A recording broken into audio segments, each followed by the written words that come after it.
శేషశైలవాస శ్రీ వెంకటేశ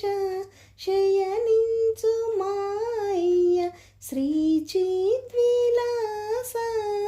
శ్రీదేవి వంకకు చిలిపిగా చూడకు అలమేలు మంగకు అలుకరానీయకు ముద్దు సతులీతరిని ఇరువైపులా చేసి మురిపించి లాలించి ముచ్చటల దేల్చి పట్టుపానుపు పైన పవలించరా స్వామి భక్తులందరూ నిన్ను ప్రస్తుతించి పాడ చిరునగవులొలుకుచు నిదురించు నీ మోము చూసి తరి